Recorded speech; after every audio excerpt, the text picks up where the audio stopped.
Estamos con Inés, que es una de las fundadoras del proyecto Amphibia Kids, un emprendimiento español con una filosofía muy asumida en otros países europeos, con la que nosotros nos sentimos muy identificados y que quizá en España pues todavía no ha calado mucho, ¿no? Que es, lo podríamos resumir en una frase como que no existe frío o condiciones meteorológicas adversas, sino mala equipación. En esta entrevista vamos a hablar sobre eso, sobre cómo podemos equiparnos para el frío, no solo a nivel técnico, sino también psicológicamente y bueno, y muchas cosas más que además a nosotros nos han ayudado un montón para enfocar nuestro viaje por Islandia. Bienvenida, Inés. Hola, ¿qué tal? Muy bien. Cuéntanos primero un poquito qué es Amphibia Kids y cómo surge ese proyecto. Pues Amphibia Kids es un proyecto que lo que desea es ofrecer los medios necesarios para que los niños puedan jugar al aire libre haga el tiempo que haga. Entonces, la especialización de Amphibia Kids es el vestuario impermeable y para el frío, de tal manera que el juego al aire libre también se pueda dar en esas épocas del año o en esos momentos desfavorables. Y también aportar un granito de arena con el blog, aportar contenido de valor respecto a este tema del juego al aire libre. ¿Y cómo surge este proyecto? ¿Cómo llega esto a vuestras vidas? Porque también sois españolas, o sea que aquí hace, Sí, habéis sí, sí, también sí. tenido que vivir ese proceso de no miedo hacia las condiciones meteorológicas adversas. Sí, totalmente, porque también nos hemos criado un poco en esa mentalidad. Entonces, yo diría que hay como dos hitos en la creación de Amphibia. Uno fue pues la experiencia que tuve yo con mi pareja viviendo en el extranjero, en Irlanda, donde un día en casa de unos amigos que tenían niños, pues tuvimos una vivencia de, pues esto está fuera lloviendo, nosotros ahí todos metiditos en casa, porque claro, ¿cómo vamos a estar fuera? Y la niña pequeña de la familia dice que se quiere ir fuera a jugar. Entonces la madre con total naturalidad, sin poder cara de susto, pues le saca un peto impermeable, se lo pone y la niña se va toda feliz a jugar fuera. Entonces, claro, yo decía, por un lado impactada y por otro lado me encantó, o sea, me encantó la naturalidad con la que surgió la situación y se desarrolló. Entonces a mí eso me quedó bastante grabado, me gustó muchísimo. Y luego, pues ya con la maternidad, llegó la maternidad, los niños y ya también te cambia la perspectiva sobre un montón de cosas y las inquietudes que te van surgiendo en el camino. Entonces, con la llegada del primer hijo, pues conocí a Magda, que es la parte co-creadora de Amphibia Kids, y juntas pues nos apeteció mucho compartir camino como tribu en el tema de la crianza y la educación. Entonces decidimos fundar un grupo de juego que en esos momentos, bueno, sabíamos que queríamos estar con más familias y también surgió la oportunidad de hacerlo en la naturaleza, porque también nos iba surgiendo esa cosa de decir, ¿dónde hacemos todo esto que queremos desarrollar con nuestros hijos y en conjunto con otras familias? Pues al final fue en la naturaleza, porque estábamos en Asturias y ahí es lo que es un medio que ofrece muchas oportunidades. Entonces, bueno, contactamos con otras familias, además nos dieron un espacio, un terreno para poder ir con nuestros peques y aquello era una selva de zarzas, de agua, de barro. Nuestros peques eran muy chiquitines, tenían 2 años, año y medio, y nos vimos en la necesidad pues, de poder disfrutarlo el máximo posible y necesitábamos un vestuario adecuado. Y ahí pues pasó lo que pasó, que no encontrábamos algo que se adecuase.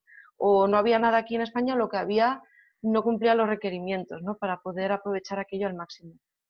Y al final decidimos, pues, oye, ¿por qué no ofrecer esto a otras familias? Esta oportunidad de poder disfrutar de la naturaleza desde la comodidad. Entonces decidimos emprender Amphibia. ¿Y de dónde sacáis, digamos, todo vuestro armario, el armario de ropa que tiene Amphibia, ¿no? Para ofrecer, que son prendas que producís vosotras, vienen de otros lugares? Bueno, pues de momento es una cosa que tenemos en perspectiva, pero no la hacemos nosotras, no la confeccionamos. Y como esta ropa, como pasa con toda esta mentalidad, hemos tenido que irnos al norte de Europa, mirar hacia allí, que ahí son auténticos expertos en esta industria del vestuario para exteriores, enfocada a niños, ¿eh? Para Ujú. adultos aquí hay mucho, pero para niños no tanto. Entonces, al final traemos cosas del norte de Europa, sobre todo de Dinamarca, Noruega, Inglaterra, es por ahí por donde hay más especialización y marcas de mucha calidad. Claro. Ujú. ¿Y por qué es tan importante el contacto con la naturaleza para el ser humano? porque aunque nuestra mentalidad más racional se empeñe en olvidarlo, somos animales y hemos evolucionado en un medio natural desde el origen del ser humano, ¿no? Entonces, obviamente es como a mí me recuerda un poco cuando vemos animales en cautividad. Ujú. Vale, sobreviven, son alimentados, tienen lo básico y bueno, ahí están, pero no están en su óptimo, ¿verdad? Están, vale, sobreviviendo, pero no están desarrollándose en su plenitud ni tienen un bienestar también pleno. Entonces yo creo que al ser humano nos pasa lo mismo. Nos hemos empeñado en que vivimos en la comodidad en las ciudades con nuestro quehacer diario, pero estamos dando la espalda a la naturaleza y eso nos está produciendo también una serie de malestares de los que no somos conscientes del todo, pero que se dan. Pues el estrés, la ansiedad, todos estos agobios que nos traemos, la salud, problemas de obesidad, ¿no? Que cada vez hay más.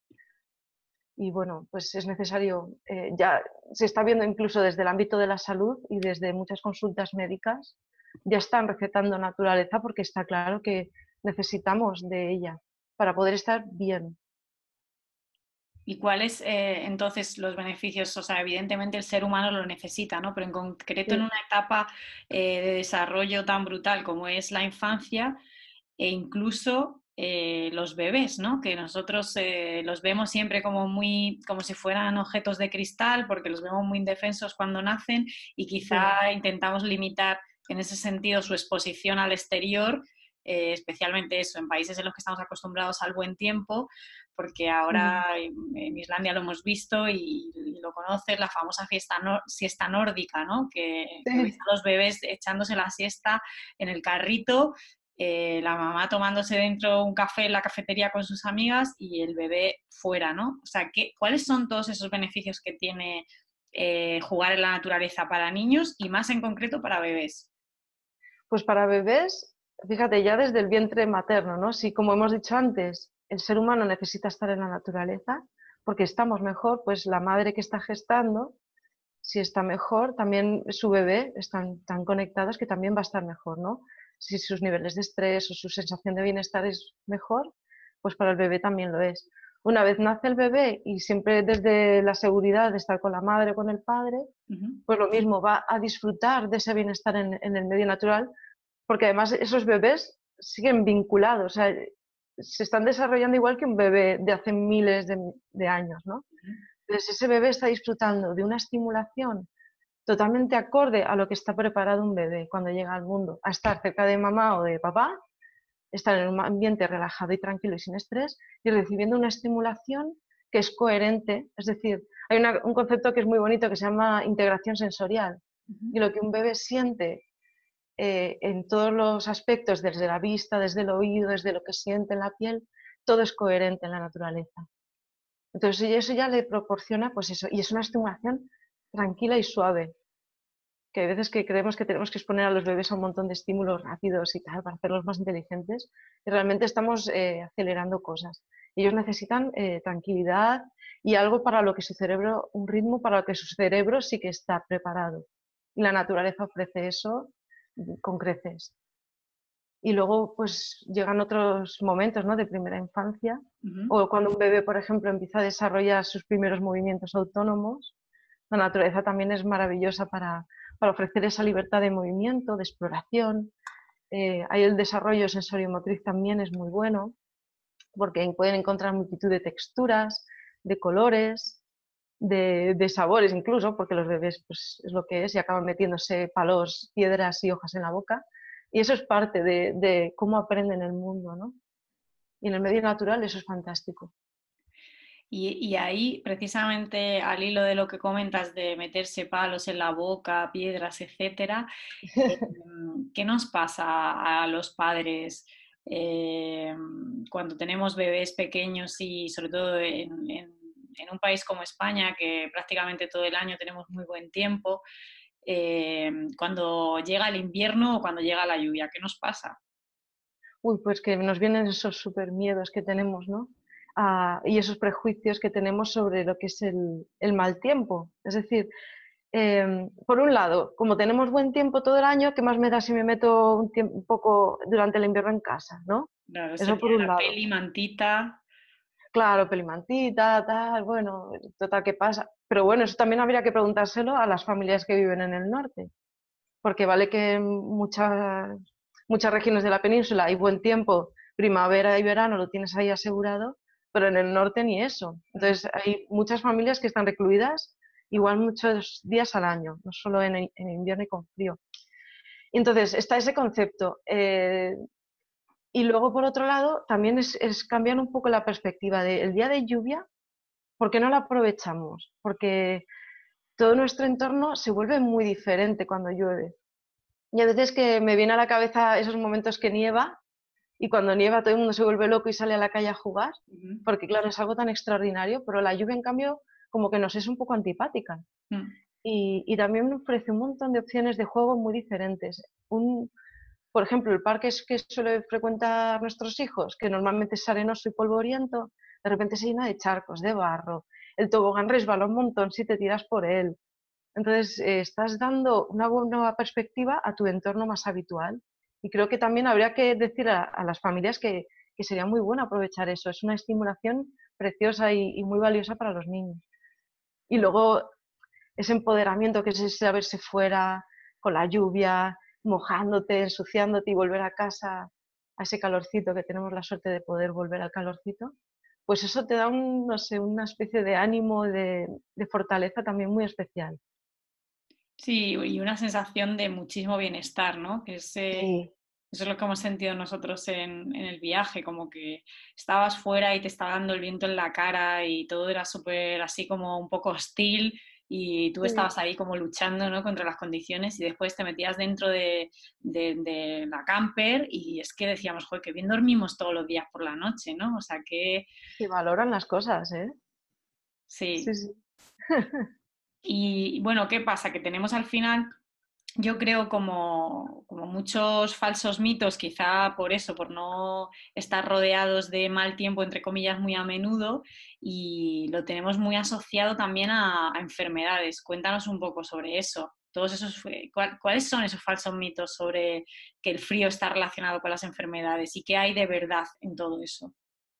Claro, es que tenemos esa creencia muy instalada también de que el frío provoca enfermedad, ¿no? No salgas que hace frío y vas a coger un catarro, no salgas que hace frío y que estás con los mocos, que luego te da la tos y te duele la garganta, ¿no? Todo es por el frío. Y tenemos que ir a ver, la primera causa no es el frío, son los virus y las bacterias, son los patógenos los que causan esas enfermedades.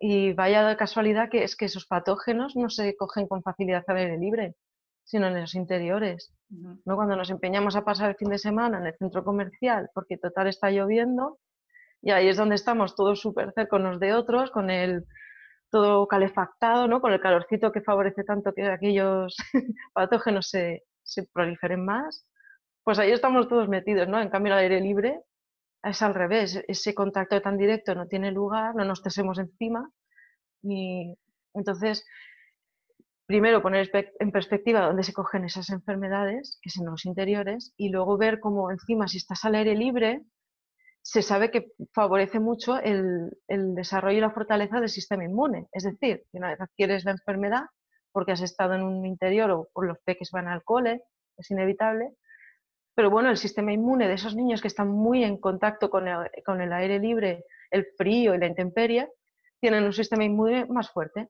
Entonces van a ser muy capaces de defenderse. Digamos que están mucho mejor adaptados Claro. a todas estas cosas. Entonces, estábamos hablando un poco antes de cuáles son los beneficios que tiene jugar en el exterior, pero nunca hemos hablado de que es que también tiene, o sea, si no juegas en el exterior no es solo que no ganes esos beneficios, sino que además pierdes, o sea, tiene perjuicios. ¿Cuáles son esos Claro, perjuicios? pues eso, la antítesis de estar fuera es estar en interiores y en los interiores, ¿qué pasa? Pues por ejemplo, la capacidad o las posibilidades de movimiento se reducen un montón. Es Mm, decir, los niños metidos en casa, como siempre decimos, se suben por las paredes. mm, No tienen esas posibilidades de movimiento que tanto necesitan, sobre todo cuando vienen de estar en el cole, donde están sentados casi todo el día. Luego van a la extraescolar, luego se meten en casa. Entonces, esas oportunidades de movimiento se ven súper reducidas, ¿no? Eso por un lado. Entonces, ¿qué tiene eso como consecuencia? Pues los problemas de sobrepeso y obesidad. Anímicamente también les va a afectar, pues los conflictos en casa se hacen más frecuentes, más fáciles. Luego todo esto que nos preocupa tanto de que pasa tiempo delante de la pantalla, es que solo pide tablet, es que solo quiere ver los dibujos. Bueno, obviamente, es que estamos en un entorno que ofrece unas posibilidades limitadas. Si salen fuera, esto desaparece. Claro. Las posibilidades de juego se aumentan. ¿Qué más? Por ejemplo, pues eso, el tema de, pues eso, otra cosa que inunda los blogs hoy en día es qué hago cuando yo voy fuera, que le ofrezco a mi peque de actividad. Nos devanamos los sesos por cómo hacer para que se entretengan. Pues es que salir fuera es el entretenimiento. No tengo que montar, o sea, nosotros aquí en casa somos muy poco de ofrecer propuestas, actividades, porque es que no nos sale, ¿no? Entonces nosotros siempre la salida es salir fuera de casa, porque ellos ahí hacen sus mundos. Ujú. Entonces es mucho más fácil gestionar todo esto. Entonces, Claro. pero sobre todo a nivel de salud es muy importante, o sea, obesidad, sobrepeso y demás, se están viendo muchos más casos de miopía precoz, Ah, porque al estar dentro de casa los ojos están menos expuestos a la luz, los niveles de vitamina D son muy bajos también en la población en general. eso es Bueno, alucinante, ¿verdad? En un país en el que tenemos tantísimas horas de sol, que tengamos déficit de vitamina D. Yo te prometo que cuando tuve las primeras noticias de esto, estaba convencida de que era una manipulación de alguna farmacéutica para vender vitamina D. O sea, digo, es que o sea, ¿cómo puede ser que sí, tengamos unos déficits de vitamina D más altos que gente que vive en el norte, o sea, de Europa? claro, Y precisamente, pues eso es lo que pasa, es que sí que tenemos horas de luz, pero que no nos exponemos a ellas. no. Y se está notando mucho, tenemos que suplementarnos o complementarlos con gotitas a los bebés incluso. Ya. Entonces, ahí están, sobre todo esos riesgos de no salir a diario. Y entonces, ¿cómo nos tenemos que preparar entonces? ¿Qué tenemos que hacer para seguir disfrutando del exterior aunque no haga un sol radiante? Vale, pues primero equipación mental, lo que tú decías al principio, ese reseteo mental donde nos olvidamos de todo lo malo del mal tiempo y nos abrimos a las posibilidades, eso primero. Y los adultos, ser ejemplo para los niños. Eh, y luego equiparse. Equiparse significa que una vez estoy yo fuera, estoy cómoda, estoy a gusto. No necesito tener que volverme a casa porque estoy mojada ni porque tengo frío. Ujú. Y esto en los peques es muy, muy importante. A ellos, por lo general, les da igual. Es decir, yo veo a mi hija con frío y es una incomodidad asumible para ella. Ujú. Sin embargo, yo quiero estar tranquila, quiero saber que no va a entrar en una hipotermia, Sí. entonces la equipo bien. Entonces, lo más aconsejable es vestirse con capas, poner muchas, o sea, muchas capas, a ver, las necesarias. Una capa base que nos va a hacer mantener el calor corporal, ¿vale? Y luego añadir capitas. Entre esas capas se va a ir manteniendo aire caliente, que va a calentar nuestro propio cuerpo. Entonces, esas capitas de aire caliente son lo que nos mantienen el calor. Entonces, ponemos esa capa base, que sea de lana o de algún tipo de material sintético, que lo importante que tiene que hacer es que no se moje con el sudor. Ujú. Algo peligroso que sí que es de verdad es que sudes y ese sudor se enfríe. Ujú. ¿Vale? Ese sudor o esa ropa mojada por el sudor se enfríe. Eso es lo que hay que evitar. Entonces necesitamos ropa que transpire y que desaloje bien el sudor y no se nos empape la ropa para que no se enfríe con sudor. Luego vamos añadiendo capas según vayan necesitando, que además es muy práctico porque está el niño corriendo sin parar. Vale, pues para que no se acalore, le quito alguna capita. Oye, que ahora se está quedando quieto, que se está entreteniendo viendo hormigas. Le vuelvo a abrigar un poquito, le añado alguna capa. Inés, Y luego ¿le si está... quitas tú las capas o dejas que ellos te digan, tengo calor o tengo Ah, frío? buena pregunta. Esto aquí también va nuestro set mental y nuestros miedos. Vale, ahí depende de los niños. Yo he visto entre mis dos hijos uno que es súper, no sé, que hasta que no estaba tiritando no se le ocurría ponerse algo y tenías que recordárselo un poco o insistirle un poco más, venga, ¿por qué no te pones una chaqueta? Tal. Yo siempre dejo que se quiten, pero luego a veces, bueno, no sé, es que yo lo veo depende del momento, el lugar y el frío que haga. Y tengo una hija que enseguida que siente un poquito de frío y ya se ve un poco incómoda, sí que te pide la chaqueta. Hay quien aboga por una autorregulación completa y hay quien, bueno, yo creo que eso ya va en nuestros procesos. Ujú. yo no sé qué decir ahí, no, no me mojo. Vale. Sí, bueno, Y estoy contigo, luego, más o menos siento igual, ¿sabes? O sea, hay veces que nosotros hemos intentado mucho la autorregulación desde pequeño con Coque y hay algunas veces que ya no estoy de acuerdo con su perspectiva, o sea, es como, ya esto ya no, yo psicológicamente no puedo resistir verte en manga corta corriendo por no, Islandia, ¿sabes? Entonces, no me siento bien, ¿no? Y probablemente él no está sintiendo el frío y seguramente mejor que él nadie lo sabe, ¿no? Pero voy trabajando yo también en ese tema, pero sí, hay veces que ya no soy capaz de dejarle absolutamente libre que considere si no tiene ya, frío. Aunque sí es cierto que he observado que suele tener, o sea, no llega nunca ni a morirse de frío ni a morirse de calor sin decir, sin levantar la mano y decir me estoy asando, ¿sabes? Si quitarse la chaqueta al solo o decirte tengo frío, ¿no? Pero ujú. antes de que, algunas veces antes de que me lo diga, yo ya no he aguantado más. Y, Claro, pero normalmente hemos dado un margen también para que ellos lo sientan, y es bueno que lo sientan. Yo creo que, no sé, no hay una regla, pienso yo, ¿eh? Es entre lo suyo y lo nuestro, un poquito un baile ahí de, de situaciones y de momentos. y este es otro tema sobre el que te quería preguntar, que no sé si solamente es cuestión de equipar a los niños o también nosotros tenemos que tener en cuenta claro, los únicos que se van a mojar bajo la lluvia no son los niños, ¿no? Que nosotros también vamos a estar ahí. Claro, claro, es importante. Es que, claro, nos empeñamos en que ellos vayan ahí bien, pero si queremos que realmente disfruten fuera, el que acompaña también tiene que estar bien. Porque si no enseguida ya, bueno, vámonos a casa, que es que hace frío, porque yo estoy en el banco aquí quieta mirando cómo jugáis y me estoy quedando con el culo tieso. Claro. Entonces, está muy bien si quieres favorecer todo. Por un lado, ser ejemplo de no ser la que es que hace frío, vámonos, Ujú. y ser ejemplo de vestirse, de me preparo para estar fuera, y eso es ¿Cuáles son bonito. tus trucos en ese sentido? Pues eso, ponerse las capas, o sea, no escatimes tú en las capas, un poco como con los peques, y si veo que va a llover, yo ya voy con algo impermeable listo. Ujú. Y algo que me parece muy interesante es ponerse algo, si normalmente tu dinámica es estar sentada, o te apetece estar sentada leyendo un libro mientras están jugando, o lo que sea, pues ponte algo debajo, en el banco, debajo del culo, porque ahí entra muchísimo frío, Ujú. o yo algo calentito en un termo y estoy mucho más a gusto todavía, porque eso ayuda mucho a entrar en calor. Claro. Es un poco así, no, a mí me gusta ver que ellos ven que yo también sé prepararme y sé lidiar con Ajá. el estar fuera, sin que sea una preocupación.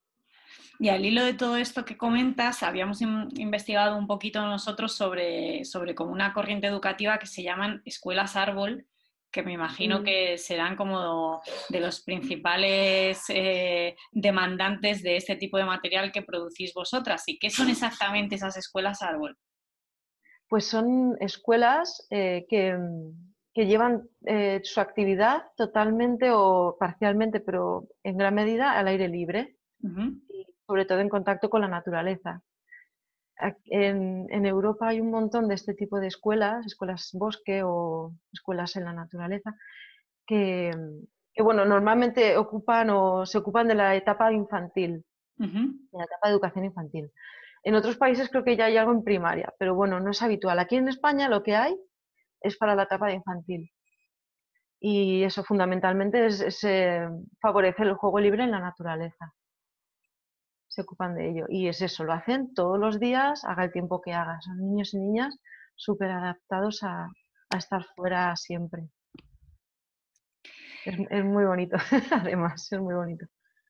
¿Y qué es el trastorno por déficit de naturaleza? Es que me ha parecido muy curioso de todo lo que comentas que, que estamos hablando que hasta hay enfermedades, ¿no? Que se desarrollan por no estar cerca de la naturaleza, ¿no? Y qué iniciativas nos recomiendas tú para que los que estamos en la ciudad podamos evitar ese déficit y estemos mucho más en contacto con la naturaleza? Ujú. Pues a ver, el trastorno por déficit de naturaleza es un concepto que desarrolló Richard Louv, que es un periodista norteamericano, y escribió un libro sobre ello. Tiene un libro súper interesante que se llama El último niño en los bosques. Ujú.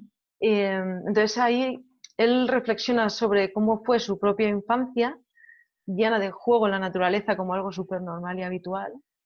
Y se está viendo como él ve como en las generaciones actuales de niños esto no está sucediendo. Ujú. Entonces él como que liga o relaciona ciertos malestares en la infancia, como puede ser la hiperactividad, el síndrome o el déficit de atención, estrés cada vez más temprano, ¿no? En la infancia, la obesidad, todo esto que hablábamos antes, pues lo está relacionando, ¿no? Entonces, este trastorno no es un trastorno clínico, también hay que decirlo, Ajá. pero no está clasificado como algo clínico, pero bueno, nos pone énfasis en qué le está sucediendo a la infancia que está viviendo de espaldas a la naturaleza. Ujú.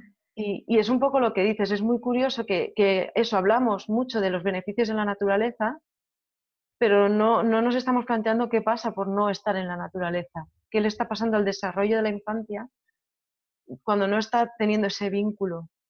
Entonces, pues eso, se está viendo como personitas, ¿no? Sí. Qué trastornos están teniendo, pero es que también se está palpando desde un problema social también. Ujú. Es decir, cómo está desarrollándose una sociedad donde las personas estamos totalmente desvinculadas. Y uno de esos super beneficios de tener contacto con la naturaleza es que se desarrolla un vínculo afectivo con ella. Claro. Entonces, eh, que yo me pregunto, ¿no? Lanzo esa cuestión de qué le pasa a una sociedad y a unas personas que no tienen ese vínculo afectivo con la naturaleza. Pues ya lo estamos viendo, ¿no? Unas crisis ambientales de unas dimensiones ya desorbitadas, ¿no? Claro. Entonces, hay que reflexionarlo, hay que darse cuenta y hay que darle la importancia que tiene a ese déficit por trastorno de naturaleza, por salud nuestra y por salud del planeta ya también, ¿no? Entonces, ¿qué hacer para que las... Ahora todo el mundo vivimos en ciudades, en un porcentaje altísimo. Entonces, ¿qué se trata? ¿De coger todos los fines de semana el coche e irnos al primer parque nacional que encontremos? Puede ser una opción, pero también es bonito explorar nuestro propio entorno. En las ciudades también hay islas de naturaleza. Pues saquémosle el partido, ¿no? A esos parques arbolados, a esos parques con arenero, porque es que hay niños que hasta tocar tierra ya va a ser un paso. Ya. Tocar tierra a diario, tocar elementos naturales. Eso ya va a ser algo que hay que poner en valor. Pues eso, explorar qué recursos tienes a tu alrededor. Hay estas Navidades, Madre y yo hicimos un calendario de Adviento donde Ujú. proponíamos actividades diarias para favorecer ese vínculo. Y había uno que era muy chulo, que era hacer un mapa de tu barrio, de tu ciudad o de tu pueblo, si es pequeño, y identificar estas zonas verdes. Ujú. Incluso esa plantita que está creciendo ahí en la acera o ese descampado donde iban a construir pero ya no hay nada y están creciendo plantas, pues está bien identificarlos y aprovecharlos también. Ujú. Y luego también cada vez más ciudades están haciendo parques súper chulos con elementos naturales de agua, madera, arena, que también había que aprovechar y demandar también, que demandásemos más ese tipo de espacios de juego donde los niños pudiesen estar en contacto con vegetación y elementos a diario. Hay un blog muy chulo que se llama Tierra en las Manos y ella, Clara, que es la que lleva el blog, ha desarrollado una guía de este tipo de parques por toda España. Yo invito a que lo consultéis y a lo mejor os sorprendéis en vuestra ciudad hay algo así. Sí. Sí, nosotros volvimos de San Francisco, eh, bueno, de Alemania también, pero eran un concepto un poco diferente, pero en San Francisco en concreto volvimos alucinados porque sus parques eran como réplicas de la naturaleza, ¿no? Pues como Ujú. montañas de piedra, donde de repente había un río, una estructura que simulaba como, pues no sé, como una estructura metálica, pero que tenía como olas, y entonces veías niños como de diferentes edades, todos juntos, porque cada uno lo exploraba y lo utilizaba de una forma completamente diferente en función de su desarrollo y de lo que se le iba ocurriendo.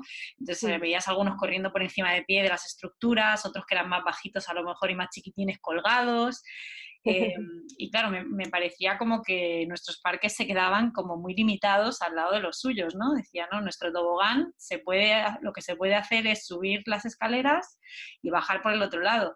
Y una cosa además que me pone enferma, que es que cuando quieren los niños utilizarlo al revés, llegamos a Uf, algún adulto y le decimos que así no. Y digo, joder, la única cosa que pueden hacer que es subir por el otro lado, ya, y luego, no, no, no, se sube así por no. aquí, se baja por aquí. Digo, joder, pues que si solo se puede hacer eso, subir por un lado y bajar por el otro, por lo menos que suban ya por donde quieran, ¿sabes? Porque es que si no, Sí, sí, sí. entonces Es al que final además, estamos ordenando.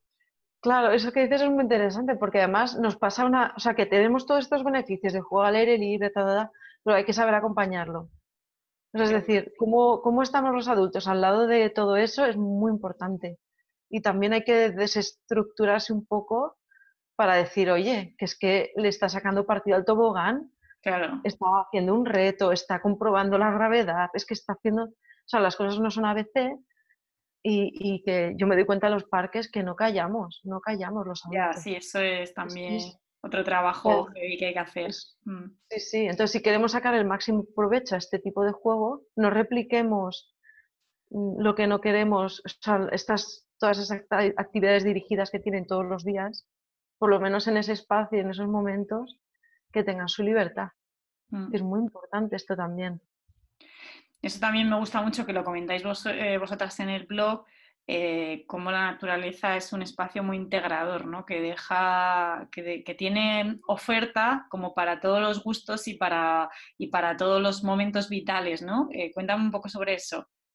Claro, pues es el ejemplo que ponías tú en el Parque de San Francisco, cada uno según sus intereses, sus capacidades, los retos que se esté planteando, las edades. Es que nosotras hemos vivenciado grupos súper heterogéneos de niños jugando y es una maravilla verlo, ¿no? Porque además surgen eh, escenas muy bonitas de cooperación, de ayuda, de uno ve a otro y dice, ah, pues ahora ya también me voy a atrever. Entonces, da lugar a todo esto y da lugar a que haya un niño que sea muy movido y pueda ser movido, da lugar a que un niño o una niña que sea más tranquilina pueda estar tranquila y concentrada en algo, que si Ujú. quieres estar con niños puedas estar, si quieres estar apartada puedas estar. Entonces, ofrece una heterogeneidad en eso muy grande y también incluso en diversidad funcional. Es decir, eh, se ha visto que para personas con algún tipo de diversidad funcional también es muy beneficioso. Bueno, es que es tremendo el efecto de la naturaleza, ¿no? Del simplemente estar, del poder acceder y estar ahí, vas a sacar también, saca mucho. O niños y niñas sin problemas o con riesgo de exclusión, han tenido algún tipo de, no sé, de problema en la escuela, con la familia, pues también se les está empezando a sacar a la naturaleza y están viendo beneficios. Ujú. ¿Nos puedes recomendar algunas publicaciones de tu experiencia, pues no sé, ya sean libros o blogs que amplíen más todo esto? Por supuesto el vuestro, que lo dejamos por aquí, que también tiene un montón de artículos interesantes, aparte de, digamos, la equipación, pero que también hay un montón de contenido que apoya todo esto. ¿Puedes recomendarnos algunas publicaciones más? Sí, hay libros muy interesantes y cada vez más en castellano, porque, bueno, como siempre en inglés hay toneladas escritas, pero en este aspecto, por ejemplo, yo considero básicos, por ejemplo, a Richard Louv, que ahora ese libro ya está traducido al castellano, El último niño en los bosques.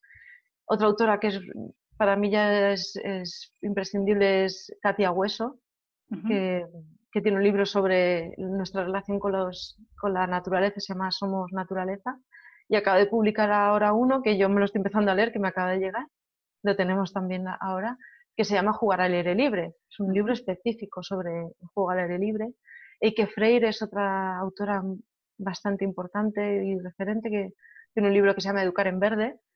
Yo, para mí esas son las fundamentales. Y luego también hay un libro que se ha traducido al castellano muy interesante, que ha traducido, ay, pero ¿cómo se llama? Vivir la naturaleza, Ujú. que también ha editado La Traviesa Ediciones, que también es muy interesante porque da una perspectiva a la educación ambiental y las actividades en la naturaleza muy en favor de generar ese vínculo emocional. Ujú. ¿Vale? Que parece que salimos a la naturaleza y es a ocio y diversión, que sí, pero también hay que darle ese trasfondo de conexión emocional, que es muy interesante. Entonces yo esos libros muy interesantes y básicos. para, para ampliar información. Los Sí. dejaremos por aquí. Y nada, ya antes de terminar, así a modo de hacer un poco de recopilación, ¿cómo podemos llevarnos a nuestra vida esa frase de que al mal tiempo, buena cara? Bueno, pues es ponerle, o sea, primero quitar creencias que vemos que nos están impidiendo y limitando, que realmente no tienen una base, Ujú. y, y sentirnos fuertes y capaces de poder, y sobre todo, o sea, tener esa actitud, pero también siempre poner en primera línea los beneficios, o sea, qué estamos sacando de esto o qué estoy dejando de obtener por no hacerlo. O sea, poner la balanza donde debe estar y no poner las creencias. Yo creo que sería lo básico, es todo más trabajo mental. Y que no se me escape eso de, uff, llueve, qué pereza, ¿no? Eso también. Eso, el lenguaje es fundamental. Es que es muy importante, sí, sí, sí, sí, sí, totalmente. Sí, de eso también tenéis un artículo vosotras muy interesante comentando eso, ¿no? Que hay que intentar como positivizarlo, ¿no? Y decir a lo mejor quizá otras frases del tipo, pues es que hoy no me apetece salir porque estoy cansada, quiero estar en casa, o sea que tampoco es que si realmente ese día no te apetece te tires a la calle por obligación, ¿no? Pero no Sí. asociar que la culpa de esa no salida la tiene el mal tiempo. Efectivamente. Es que además ese lenguaje nos acompañará siempre. Yo veo muchas situaciones como a personas adultas, ¿no? Quieres desarrollar algún tipo de actividad, no sé, quieres hacer un deporte. Venga, me voy a proponer correr, pero, ay, es que hace frío, entonces, Claro, hay ¿sabes? un... Ya nos estamos limitando. Entonces, si a los peques ya les estamos condicionando así, cuando sean adultos llegarán igual. Entonces, vamos a darles ese poder de decir, no, no, tú si quieres hacer algo, hazlo. Que no se te ponga por delante nada Sí. o nada que realmente no sea un límite real. Entonces, el lenguaje y nuestra actitud son imprescindibles. Bueno, pues nada, muchísimas gracias, Inés. De nada. Vamos a dejar toda la info por aquí y nosotros os seguimos por las redes, que nos parece súper interesante, estamos aprendiendo un montón. Nos habéis empoderado mogollón para nuestro viaje a Islandia, realmente hemos vuelto súper reforzados en ese sentido. Se lo recomiendo a todo el mundo, que no le frene el mal tiempo. Nosotros hemos estado persiguiendo el verano durante 6 años por muchas cuestiones logísticas y también, por supuesto, por muchos miedos que hemos comprobado que después de 2 semanas en Islandia no hemos tenido, no hemos vuelto ni con una tos, ni con un resfriado, ni con nada. Después de, pues eso, de chupar nieve allí, correr y salir, porque los baños estos que tienen que son el agua a 40 grados, pero tú sales en bañador a los 0 grados, ¿no?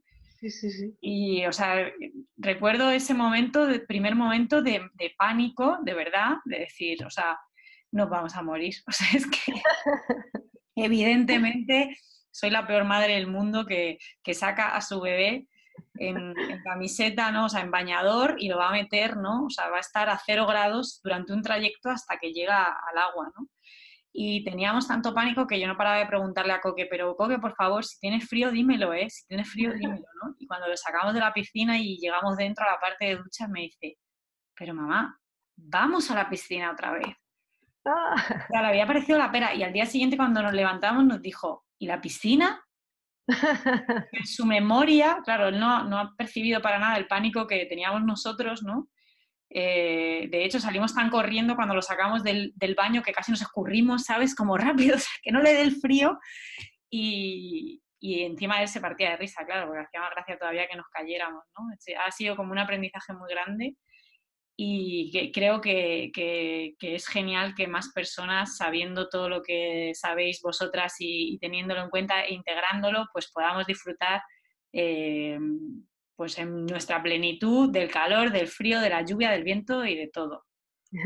Así que Genial. muchísimas gracias De y, nada. y un abrazo muy grande. Un abrazo. Nos ha encantado seguiros también en vuestro viaje y os seguimos de nuevo a los siguientes. Chao. Hasta luego.